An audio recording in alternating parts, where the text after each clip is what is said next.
اسلام میں والدین کی ذمہ داریوں میں سب سے زیادہ زور اہل و عیال کی تربیت پر دیا گیا ہے، اور خود قرآن کریم میں مسلمانوں کو حکم دیا گیا قُوا أَنفُسَكُمْ وَأَهْلِيكُمْ نَارًا، سورہ تحریم آیت نمبر 6، یعنی خود کو اور اپنے اہل و عیال کو دوزخ سے بچاؤ۔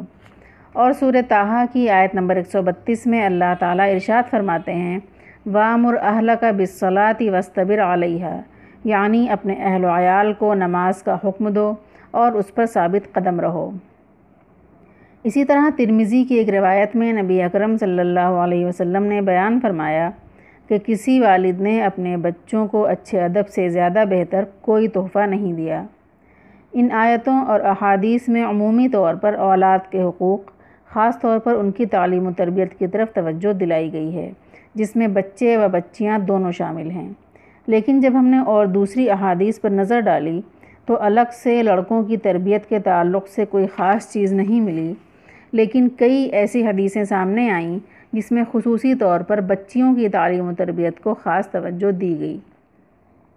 لہٰذا ابو داؤد کی روایت میں حضرت ابو سعید خدری رضی اللہ تعالیٰ عنہ نے نبی اکرم صلی اللہ علیہ وسلم کا یہ قول نقل کیا ہے کہ جس نے 3 بچیوں کی پرورش کی اور ان کی تربیت، شادی اور حسن سلوک کا خیال رکھا تو اس کے لیے جنت ہے۔ اسی طرح مسلم شریف کی روایت میں حضرت انس بن مالک رضی اللہ تعالیٰ عنہ نے نبی اکرم صلی اللہ علیہ وسلم کا یہ ارشاد نقل فرمایا کہ جس نے 2 بچیوں کی بلوغ تک پرورش کی وہ قیامت کے دن اس طور پر آئے گا کہ مجھ سے ایسے قریب ہوگا جیسے یہ 2 انگلیاں۔ اور ابو داؤد کی روایت میں لڑکے کو لڑکیوں پر ترجیح نہ دینے والوں کے لیے جنت کی بشارت دی گئی۔ ان تمام چیزوں سے پتہ چلا کہ خواتین پر ظلم اور عدل و انصاف نہ کرنے کا جو الزام اسلام پر لگایا جاتا ہے وہ بالکل بے بنیاد اور سراسر غلط ہے۔